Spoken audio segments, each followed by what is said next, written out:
Saya ingin bertanya nih Pak, apa kunci sukses Pak Yos ya?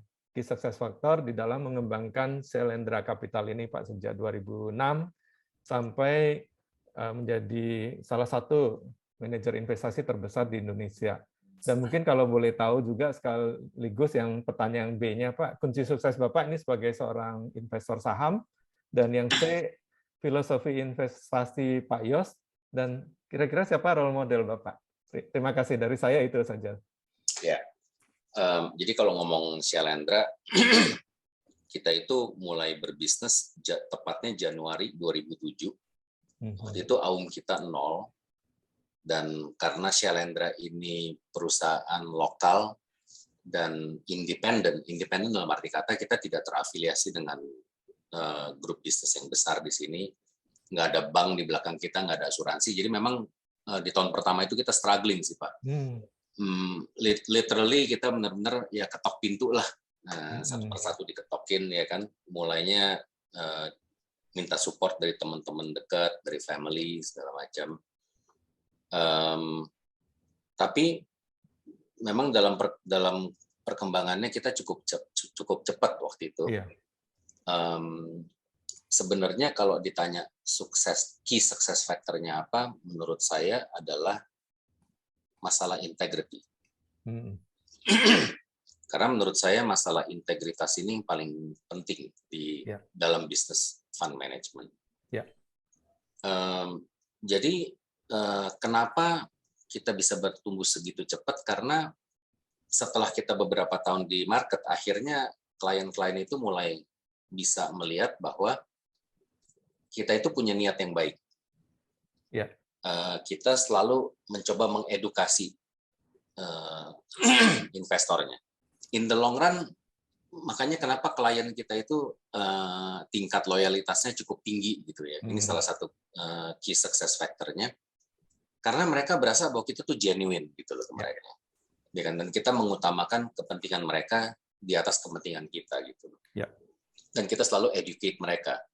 Kita nggak cuma ya lu mau apa gue bikinin deh gitu loh. Nggak begitu gitu loh. Kita punya prinsip bisnis adalah we want to make money, but we want to make money with dignity and integrity. That's kita punya motto gitu loh Pak. Wow. Wow, luar biasa Pak. Makanya tadi saya katakan kalau di Bareksa Kontan Fund Support itu kita masukkan itu ya Pak, 3 tahun terakhir mengenai tata kelola itu. Karena itu sangat-sangat penting sekali. Jadi dari integrity muncul integrity dan sincerity ya tadi Pak ya. Tulus, kemudian walk the talk, dan itu menghasilkan trust ya Pak ya. Itulah kunci sukses dari Shalendra Capital. Wah, luar biasa. Kemudian pertanyaan yang B tadi Pak, kalau kunci sukses sebagai ini Pak, investor saham, karena Pak Yos juga ada investasi ya Pak ya. Wah Pak, saya ini uang sekolahnya di saham udah mahal banget nih Pak.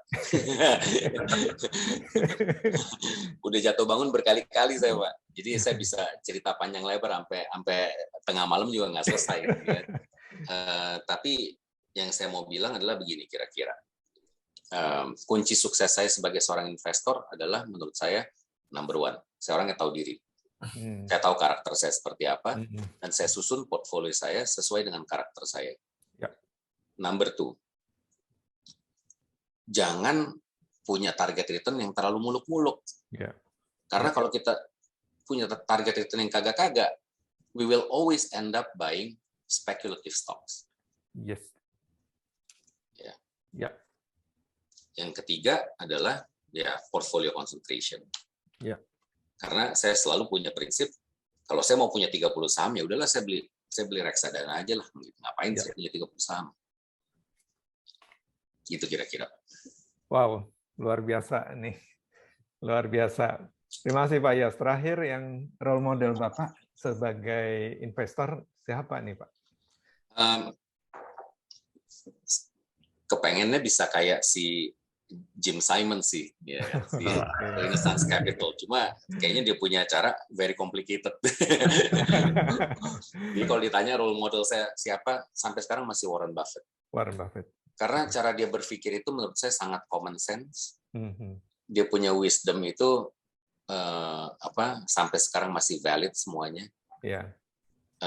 Dan cara dia berinvestasi itu yang paling gampang ditiru. Cuma orang-orang tidak punya mentalitas yang cukup kuat untuk bisa ngikutin cara dia gitu loh. Ya kan?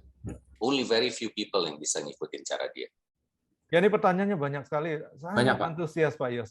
Itu kalau kita nggak batasi ini betul-betul jam 12 malam selesainya, Pak. Silakan Pak Nicholas. Oke Pak, mungkin ini pertanyaan yang ini juga Pak follow up question lebih ke arah tadi kan Pak Yos bilang biaya kuliahnya di saham udah mahal Pak. Mungkin bisa lebih dijelasin Pak, biaya-biaya yang mahal itu kenapa gitu Pak, dan apa sih yang bisa dipetik gitu Pak, mungkin supaya kita dapat di exempt fee gitu Pak dari biaya kuliah di saham. Iya, jadi dulu itu saya punya satu kebiasaan jelek, dan ini yang paling berbahaya menurut saya, yaitu nggak rela cut loss, ya kan? So kita udah tahu market trendnya ini it's a big market trend and the market is gonna go down gitu ya kan. Cuma kita selalu nggak rela gitu loh, mau cut loss kayaknya sakit gitu ya.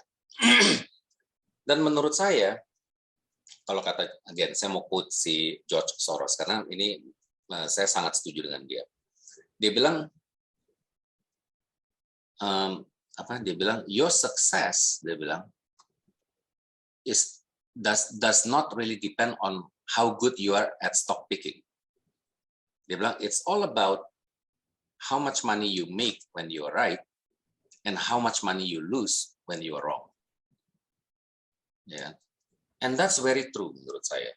Karena gini, yang bikin cilaka orang itu adalah bukan kalau kita miss satu opportunity. Yang bikin kita cilaka itu adalah kalau kita loss gede banget dan kita ngotot tetap masih berasa kita paling benar gitu loh. Ya kan? So, kita harus berani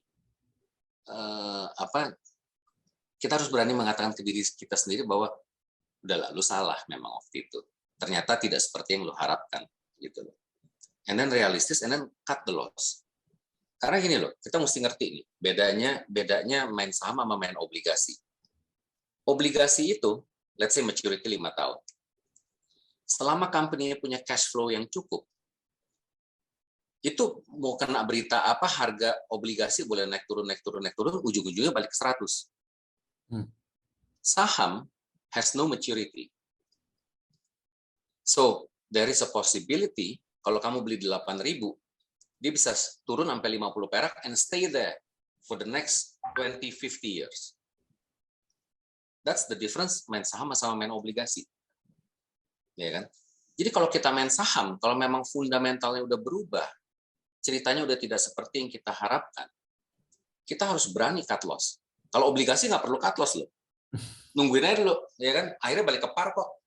Selama company tidak bangkrut. Ya kan? Atau dia masih bisa dapetin refinancing. It's actually a lot simpler gitu loh dibandingin sama main saham. Saham kalau fundamental berubah, corporate governance berubah, it may never come back to the price that you bought at. That's the problem dengan main saham. Jadi kita harus, dengan kata lain, kalau kita main saham, kalau kita salah, oke, number one, kita harus berani mengakui kalau kita salah. Number two, take action. Cut your losses. Stop the bleeding. Harus bisa kayak begitu. Dulu saya sering bikin kesalahan, nggak mau stop the bleeding gitu loh. Ngotot gitu loh, berasa paling pinter sendiri, ya kan? Enggak lah, gue bener gitu loh. Ya kan? Itu yang bikin saya cilaka. Ya. John Maynard Keynes, dia selalu ngomong, dia bilang, the market can stay irrational a lot longer than you can remain solvent. Ya kan? And that's very true. Ya kan? Market itu bisa irasional tuh lama banget gitu loh. Jadi kita juga harus berani take action. Dan menurut saya cutting losses is one of the most important ingredients untuk bisa sukses dalam bisnis ini. Oke Pak, interesting. Nah ini juga ini kan Pak ya, tadi Pak Jos juga bilang pada saat harga sahamnya turun, we need to know what we are doing gitu Pak. Berarti dari saat membuat position gitu Pak, atau enter suatu saham gitu, Pak, pasti kan Pak Yos ada melakukan banyak deep research gitu Pak. Mungkin boleh share Pak, how deep research yang mungkin biasa Pak Yos lakukan gitu Pak? Hmm, Pastikan itu pada saat harga turun kita nge-recheck lagi gitu Pak ya, is it still valid atau udah nggak valid gitu kan? ya. Jadi misalnya kalau buat saya salah satu faktor yang paling penting adalah pertama corporate governance. Oke, ini mungkin a lot of people find it surprising gitu. Kok corporate governance ya salah satu yang paling penting. Ini juga again yang saya belajar selama 30 tahun berinvestasi. Ternyata corporate governance itu penting banget. Karena kalau owner dari perusahaan, dari bisnis itu karakternya udah jelek, it's very difficult for us to make money on the stocks. So itu kriteria nomor 1. So sekarang ini saya udah banyak grup-grup yang saya udah blacklist gitu loh. Ya kan? Udahlah kalau grup ini forget it lah. Ya kan? Kalaupun mau beli iseng-iseng buat trading 1-2 hari seminggu kabur gitu loh, ya kan? Tapi tidak akan pernah menjadi core position kita. Dan kalau di Shalendra malah nggak boleh masuk ke portfolio kita. Jadi kita punya stock universe, udah ada grup-grup yang kita blacklist tuh. Ya. Pokoknya grup ini don't touch, ya kan?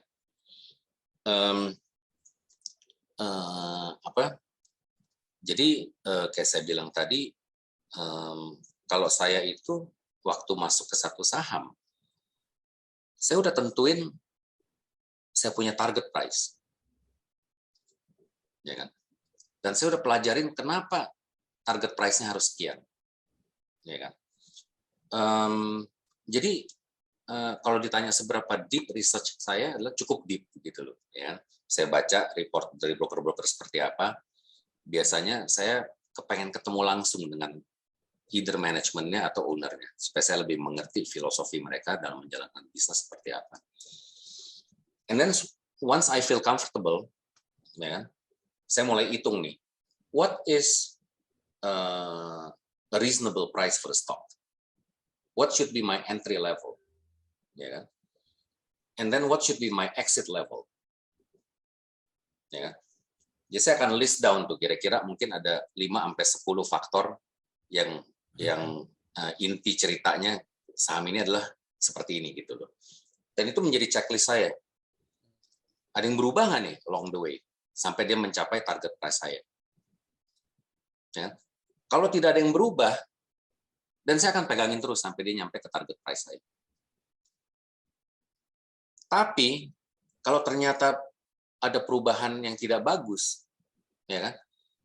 Dan saya udah rugi di sahamnya, I will cut my losses immediately. Nggak peduli berapa gede.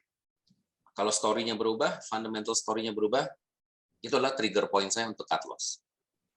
Jadi saya nggak akan pernah takut beli saham di 1.000, dibawa turun ke 500, selama fundamentalnya tidak berubah. Selama saya masih yakin ini corporate governance-nya bagus, bisnisnya bagus, dan fundamental story tidak berubah. In fact, dari 1.000 ke 500, ya kan, saya follow prinsipnya si Philip Fisher. It becomes even more attractive.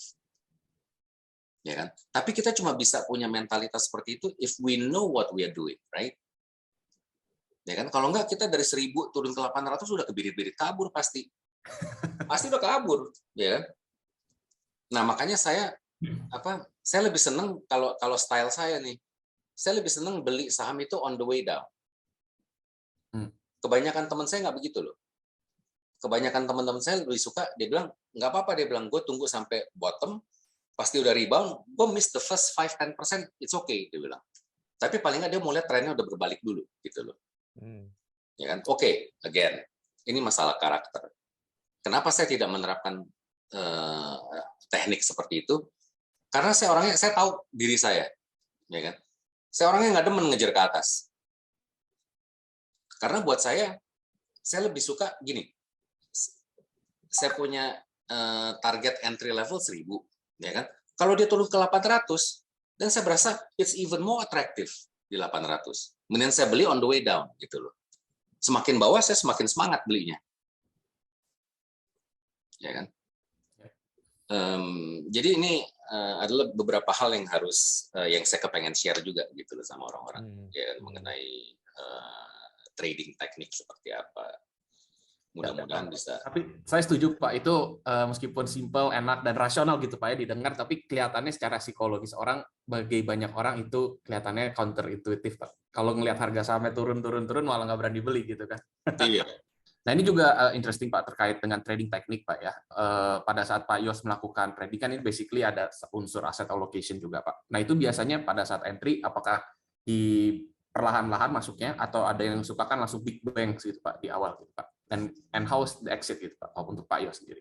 Oke, good question.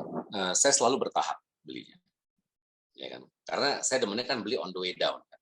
Jadi saya tuh hampir nggak pernah make big money kalau saya beli saham besoknya udah langsung naik gitu loh, ya kan? Saya selalu make a killing waktu saya beli dia turun dulu. Jadi buat saya paling seneng ngeliat kayak begitu karena nah ini tanda-tanda gue bakalan make money nih biasanya nih. Kalau habis gue beli dia turun gitu loh ya. Kalau habis gue beli dia naik, wah biasanya ya ini masih duit kecil deh. Karena saya nggak suka ngejer gitu loh ya kan. Okay. Jadi saya beli secara bertahap on the way down, ya kan. And then saya akan bilang oke, saya mau punya posisi sekian banyak di saham ini. And then saya udah tentuin tuh target price saya berapa. Ya kan, ini saham menurut saya fairnya di harga sekian gitu ya kan, 2 kali lipat dari sekarang misalnya, ya kan. And then I will sit on it, ya kan. Target saya adalah saya bisa double dalam 3 tahun. Berarti saya harus mikir saham ini waktu saya beli bisa nggak naik 25% setahun. Kalau dia setiap tahun naik 25%, double tuh uang saya dalam 3 tahun. And then of course, along the way, cara saya again, karena saya orangnya suka gatelan, ya kan. Jadi katakan saya punya posisi 100, ya kan. Biasanya 20-nya saya tradingin. Ya kan? Untuk menghilangkan kegatelan kita gitu loh, ya kan. Waktu market lagi spike, ya kan, tiba-tiba wah hari ini naik 10%, oke deh, gue kasih dulu coba gue pengen tes.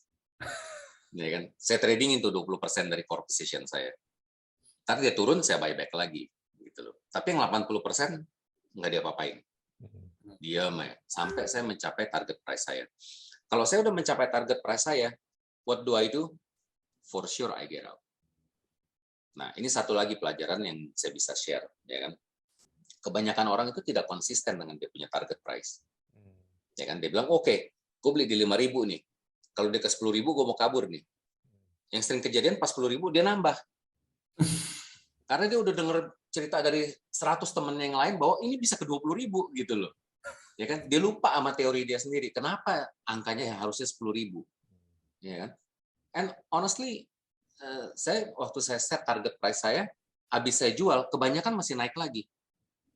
But I can tell you this, in the long run, kebanyakan saya benar gitu loh. Habis dia naik, bentaran turun lagi gitu loh. Ya kan? Because kayak saya bilang, there is a reason kenapa target price saya harus segitu gitu loh. Saya udah pikirin gitu loh. Ya. So itu teknik saya biasanya begitu. Wah, interesting Pak. Nicholas, ini ada pertanyaan menarik Pak. Silakan Pak Lukas. Pak Yos kan sudah mengalami di CV-nya ini luar biasa ya, 4 kali krisis ya Pak ya. 91 itu TMP, Taman Makam Pengusaha itu kan. Interest rate kan naik tinggi sekali itu yang gila Pak Marlin. Nah, pertanyaannya begini Pak, ketika market crash itu, bagaimana Pak Yos ini menghadapi market crash itu? Apakah tetap bertahan atau sebagian harus dijual? Apalagi sebagai seorang pengelola dana kan waktu crash ini kan mungkin banyak yang ketakutan ya, mungkin keluar gitu ya Pak. Dan itu Pak pertanyaannya Pak. Oke, jadi kita harus membedakan nih Pak. Ya kan kalau untuk Shalendra Capital, karena produk kita reksadana. Ya. Reksadana itu ada bagusnya ada jeleknya gitu loh, ya kan. Nah, karena ini kan regulated by OJK. Ya. Reksadana itu Pak nggak enaknya kalau Bapak masuk ke reksadana saham, ya kan. At any point in time kita harus minimum 80% invested. Ya. Jadi waktu market turun kita tetap harus participate 80%. Cuma boleh punya cash maksimum 20%. Ya. Ya kan. Nggak enaknya begitu kalau reksadana. Tapi ya enaknya itu udah diprotek sama OJK sedemikian rupa sehingga fund manajernya nggak bisa gila-gilaan gitu loh ya, banyak batasan-batasan gitu loh untuk risk managementnya. Nah, sementara kalau kita pribadi, kalau market lagi kita berasa nggak enak, kita bisa gila-gilaan dan bisa jual semua, kabur dulu, ntar baru masuk lagi gitu loh. Walaupun realitanya nggak pernah juga bisa kabur semuanya. Selalu ada aja yang kita berasa, masa iya sih gitu loh. Ternyata beneran turun lagi sih. Jadi ya 4 kali krisis, 91 parah, karena itu pertama kali saya ngalamin krisis dan sama sekali tidak ada pengalaman. Ya. 98 lebih parah lagi. 2008 udah agak pinteran saya. Karena udah ngalamin 2 kali sebelumnya ya kan. Nah, saya mulai realistis nih 2008 nih. Waktu ngeliat, waduh, Lehman bangkrut ya kan. Saya udah tahu nih, wah ini gawat. Jadi saya punya investasi pribadi saya cut apa yang saya bisa cut semuanya secepat-cepatnya. Tapi ngomong secepat-cepatnya gitu aja tuh Pak, nih kan, portfolio saya itu nilainya masih turun 40% loh Pak. Wow. Saya udah cepet banget loh nge-cutnya.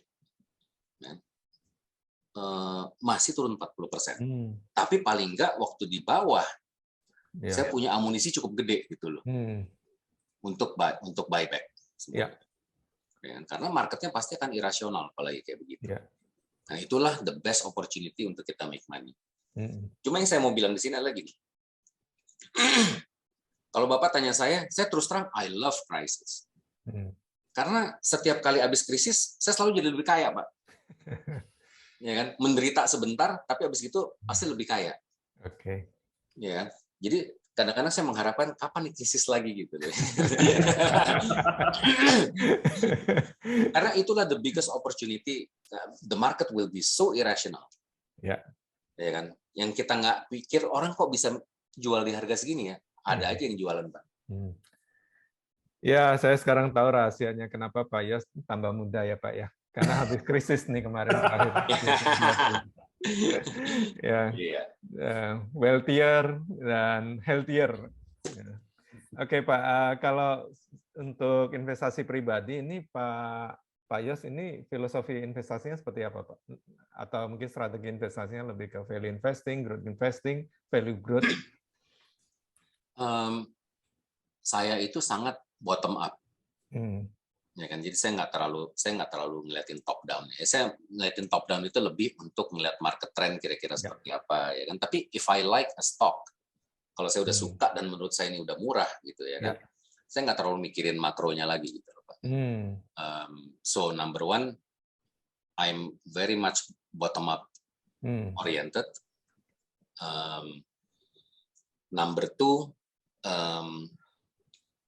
jadi bedanya Ben Graham sama si Warren Buffett adalah Ben Graham itu dia benar-benar pure value investing. Dia nggak peduli sahamnya corporate governance-nya bagus atau apa, ya kan? Yang penting murah. Kalau masuk ke kriteria dia beli gitu loh. Nah, sama Warren Buffett udah dimodify gitu ya kan, dia pengen lihat wah ini bisnis punya franchise-nya bagus apa enggak, manajemennya seperti apa ya, dimodify gitu ya. Jadi buat saya juga, saya sebetulnya memang lebih ke arah value investing, tapi saya lebih cenderung ke tipenya, stylenya si Warren Buffett. Ya. Tapi on top of that, terus terang saya juga tidak sepure Warren Buffett atau Pak Lo Keng Hong gitu ya kan. Kalau dia benar-benar Pak Keng Hong itu juga sangat value oriented ya kan. Kalau saya lebih ke value dan event driven. Ya, saya pengen lihat ada catalyst apa yang bisa bikin saham ini yang akan trigger untuk saham ini bisa naik gitu loh, in the next 6 to 12 months. Itu metode-metode saya seperti itu sih Pak biasanya. Wow, menarik Pak. Pak Yos, saya boleh lanjut, ini ada yang bertanya tentang produk ETF Pak, Exchange Traded Funds. Apakah ada produk ini di Shalendra Capital ya? Dan bagaimana pendapat Bapak tentang ETF yang pasif dan aktif ya? Mungkin ETF kebanyakan sih memang index fund ya Pak ya. Ini dari segi biaya maupun return. Ya. Jadi yang saya bisa bilang adalah begini nih Pak. Saya udah ngeliatin ETF di Indonesia yang anehnya terus terang banyak klien institusi kita yang beli ETF. Ya. Cuma dia beli ETF, kenapa dia beli ETF? Dia nggak beli index fund. Karena ETF-nya ditradingin sama dia. Which is menurut saya itu konsep yang sangat salah. Ya. Ya kan? Kalau kita beli ETF, essentially kita beli the market. Ya. Ya kan? Atau whatever sector yang direpresent sama ETF itu. Ya kan? Dan kita mau melakukan itu karena menurut kita ini tren marketnya bakalan bagus gitu for the next 2 to 3 years. Ya kan? Lah kalau kita beli ETF di tradingin, ngapain kita beli ETF? Kalau memang mau trading, beli sahamnya dong langsung. Ya kan? Jadi aneh menurut saya. Ya kan? Beli sahamnya aja langsung ya. Kecuali dia mikirnya, oke, gue nggak ngerti sahamnya gitu loh. Ya kan? Jadi gue marketnya aja deh gue beli gitu. Marketnya gue trading gitu. Ya kan? So ETF is a nice concept. Cuma kayak saya bilang, banyak orang yang misunderstand kenapa ada ETF, ya kan? ETF itu adalah is essentially an index fund tapi yang trading di bursa, ya kan, bisa diperjualbelikan. Kenapa index fund becomes popular? Karena ternyata banyak sekali fund manager yang active investing, ya kan, ternyata underperform. Itulah dulu kenapa si Jack Bogle come up dengan idea, just buy an index fund. Dia bilang, kebanyakan fund manager ternyata juga underperform kok. Daripada lu pusing-pusing beli index fund jauh lebih murah, and you just sit on it gitu. True, kebanyakan fund manager underperform. Then it became very popular. Kemudian orang jadi kreatif. Dia bilang, oke, kalau index fund laku, gue bikin ETF sekarang. Ini lebih seru lagi karena bisa diperdagangkan. Ya kan? So ETF is essentially an index fund. Cuma bedanya bisa dijual beli langsung di bursa. Gitu. So again, ini masalah kita kepengen diversify atau kita kepengen jadi active investor. Kalau memang mau jadi passive investor, ETF certainly is a good choice. Jadi dia termasuk ini ya Pak, close end funds ya, ETF itu ya. Oke. Pak Yos, wah ini mungkin mewakili pertanyaan dari banyak member kita juga ini. Pak Yos kalau boleh tahu, tapi ini boleh nggak dijawab ya Pak. Pak Yos kalau boleh tahu, 90% core stock Bapak itu ada di sektor mana saja? Ini one billion dollar question ini. Ya, mungkin saya nggak bisa reveal satu persatu, tapi yang saya bisa bilang adalah begini. Saya bullish di sektor telekomunikasi and digital related. Karena menurut saya sektor telekomunikasi ini udah terjadi konsolidasi sekarang. Hutch udah merge sama Indosat, ya kan. Operatornya jadi makin lama makin dikit gitu loh. The problem dengan sektor telekomunikasi in the last 5 years adalah terlalu banyak price war. Nah ini sekarang dengan terjadinya konsolidasi kita harapkan price war-nya juga berkurang, ya kan. And then of course saya bullish sama sektor telekomunikasi karena saya ngelihat teknologi ini mau nggak mau menjadi satu sektor yang akan continue to outperform for the next 5 to 10 years, ya kan. Apalagi sekarang dengan mulai adanya 5G. Ya, kalau saya ngantor di daerah SCBD sini Pak, kalau pakai Telkomsel udah 5G Pak sekarang Pak, di daerah SCBD. Ya kan? Dia tanpa kita sadarin ini 5G ini is going to happen a lot faster than we think. And that's going to change a lot of things ke depannya. So yang saya bisa bilang adalah 5 core position saya itu kebanyakan related to telcos and technology. Oke, terima kasih Pak. Itu juga berlaku tentunya untuk 2022 ini Pak ya. Yes. Oke. Nicholas mungkin ada 1-2 pertanyaan lagi yang interesting. Oh ya, mungkin ini juga Pak pertanyaan menarik nih Pak ya. Jadi kalau tadi ada mention Pak tentang taman makam para pengusaha Pak ya. Ini kan akhir-akhir ini lagi ramenya di Amerika ini tentang the Fed ya Pak ya. Inflation-nya keeps going up dan 7.5% ya Pak ya. And salah satu yang di concern banyak investor itu adalah kenaikan tapering ya Pak ya. Ada tapering dan ada kenaikan suku bunga di Amerika. Nah, kalau consider kondisi Indonesia gitu Pak, kayak sekarang misal kita ada real yield ya Pak, 10 year kita kan masih yield-nya masih positif 4% gitu kan. Dan lalu juga harga komoditas mendukung, valuasi juga kalau kita ngelihat dibanding the US market gitu ya masih oke lah gitu Pak ya. What do you think Pak ya untuk investor Indonesia gitu Pak? Sebagai investor. Gini, pertama-tama yang saya mau bilang adalah the market is going to be very volatile sampai Fed benar-benar naikin suku bunga, ya kan? Nah, sekarang kita deg-degan nih karena dia tiba-tiba Senin dia panggil emergency meeting, ya kan? Kok feeling saya kayaknya mau dinaikin, mungkin Monday itulah dinaikin sama dia, ya kan? Tapi gini, ada 2 poin yang saya mau highlight di sini. Pertama-tama, kalau kita lihat sejarahnya, market itu very volatile sebelum Fed naikin suku bunga. Waktu Fed-nya mulai naikin suku bunga, actually historically the market tends to perform quite well setelah Fed-nya naikin bunga. Jadi Fed naikin bunga ini bukan sesuatu yang harus kita pikir wah ini dunia udah mau kiamat, nggak begitu gitu loh. Ya kan? Karena historically kalau kita ngelihat waktu Fed mulai naikin bunga, malah stock market itu tends to perform well. That's number 1. Number 2, kita mesti lihat kita punya situasi di domestik. Ya. Dulu kalau Fed udah mulai tapering, ada tanda-tanda mau naikin bunga, emerging market itu di-dump sama foreign investors. Ya kan? That's not happening here sekarang ini. Kalau kita lihat year to date, asing itu udah net buy sekitar 16 triliun.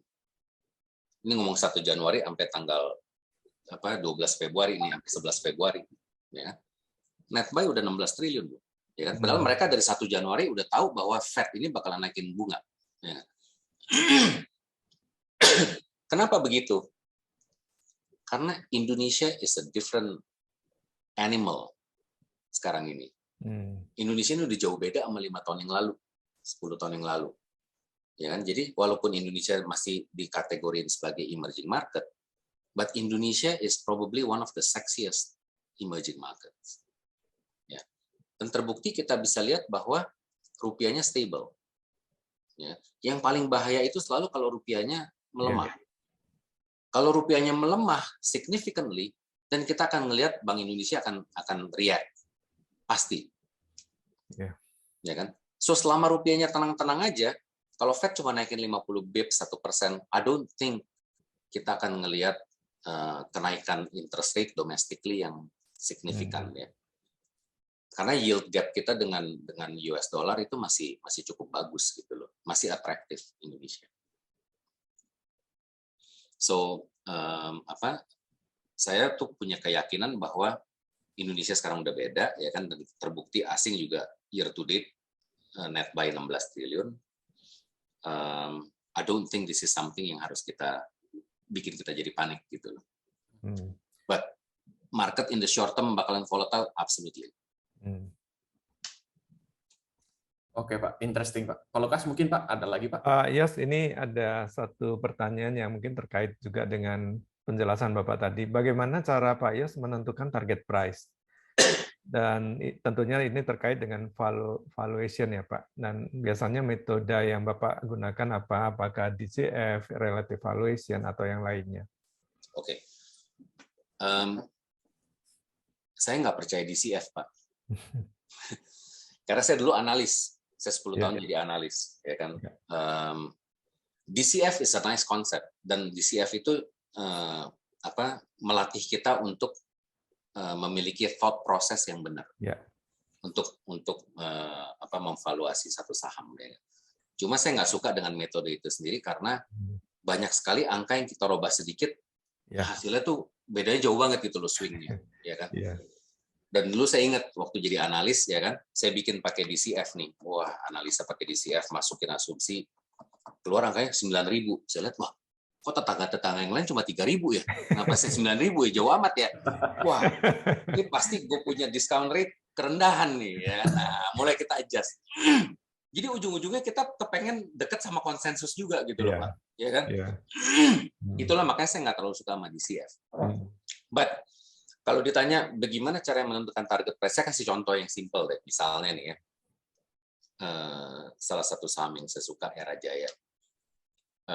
Dia ini raja mobile phone di Indonesia lah, ya kan.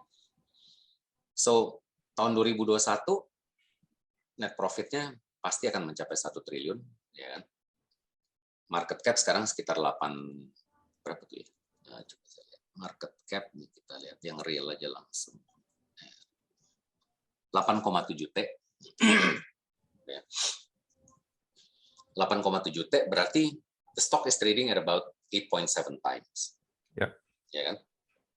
Now, yang namanya harga saham itu ditentukan oleh dua variabel. Ya, kalau kita pakai PE ratio punya formula, yaitu EPS sama PE multiple. Oke. Yang namanya price equals PE multiple dikaliin sama EPS. Ya. So ada dua faktor yang bisa ngerubah harga saham. Apakah EPS-nya yang naik atau PE multiple-nya naik. Ya kan? Now, unfortunately, dua-duanya ini sangat interrelated. Yeah. Waktu EPS turun, PE multiple turun. Waktu EPS naik, PE multiple juga naik. Yeah. Ya kan? So, dan saya analisa bisnisnya dia seperti apa.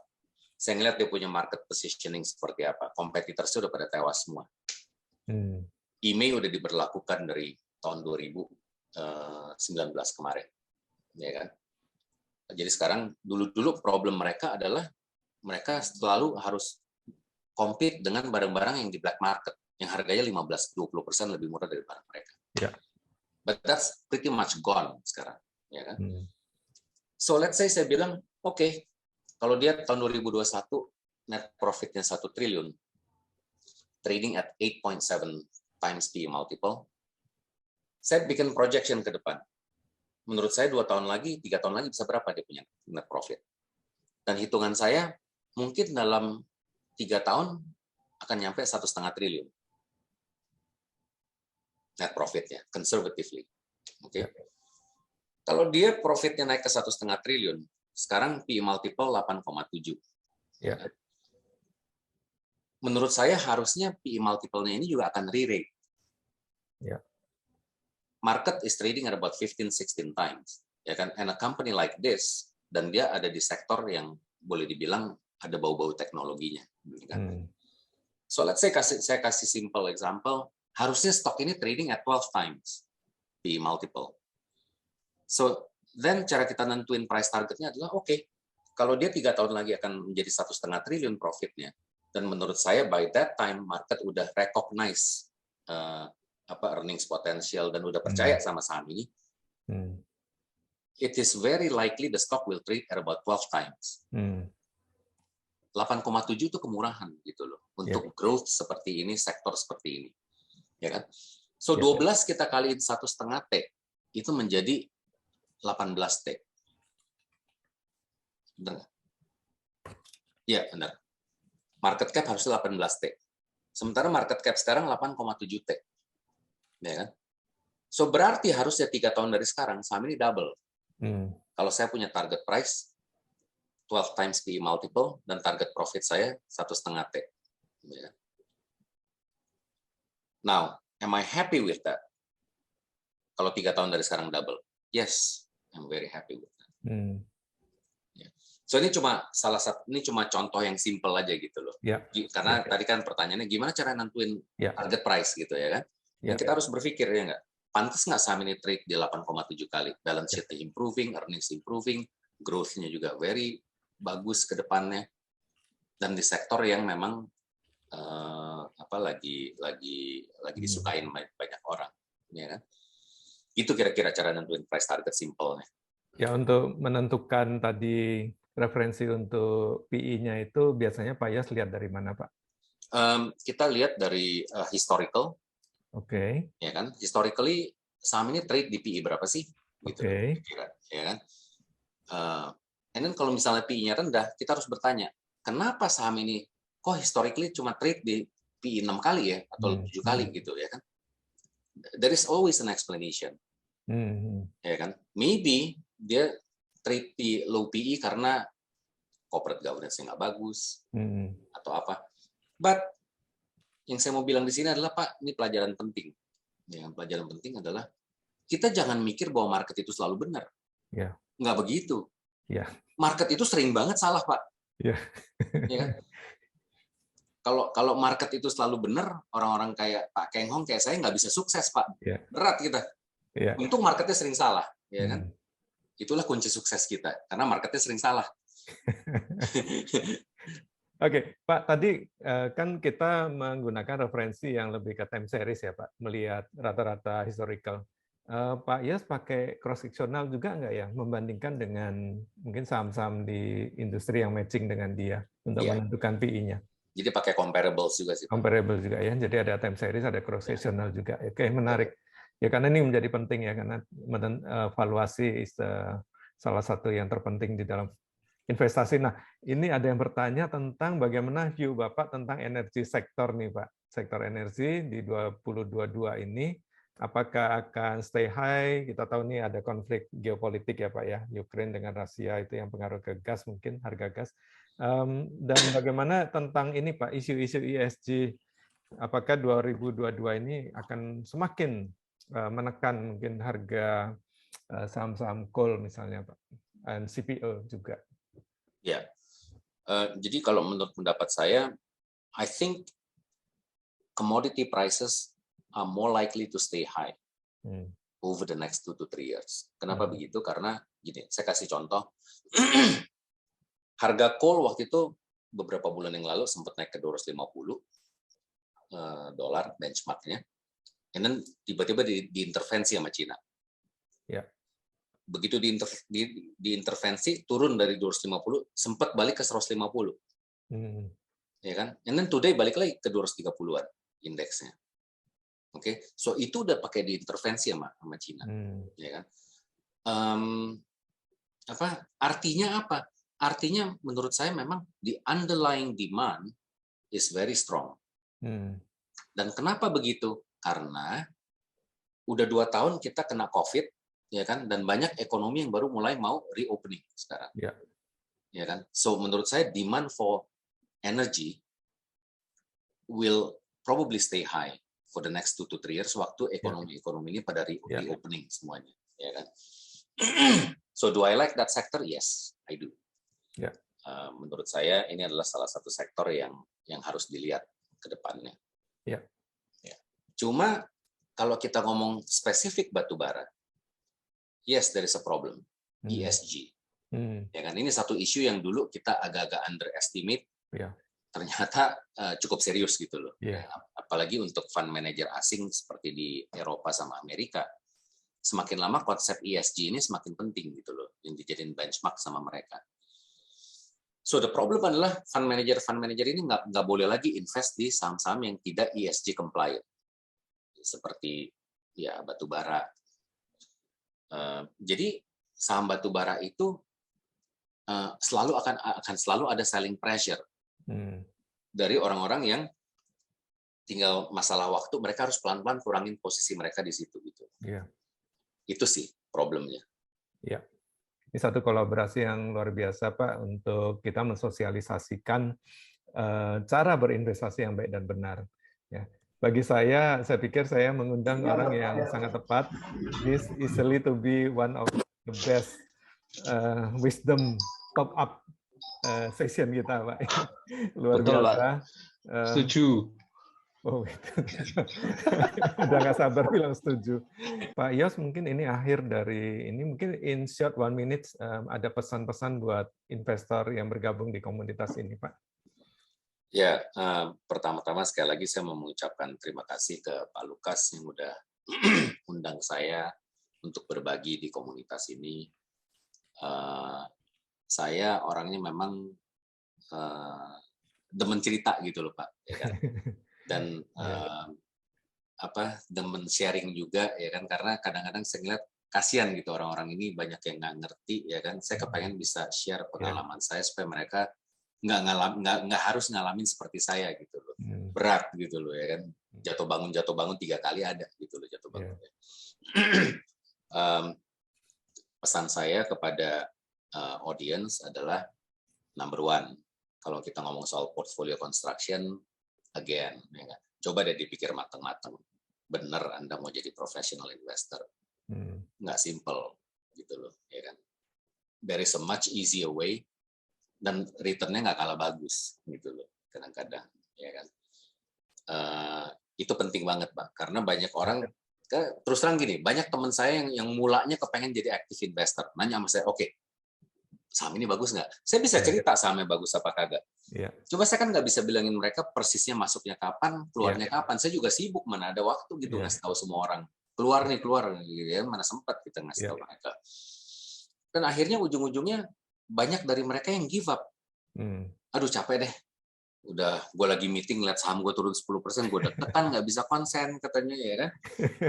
Udahlah gue beli reksadana lu aja deh, akhirnya gitu loh ujung-ujungnya, ya kan. Jadi kayak saya bilang, keputusan untuk menjadi aktif atau passive investor itu sangat penting, ya kan. Itu satu. Kedua, kayak saya bilang gitu loh, kita mau target returnnya berapa?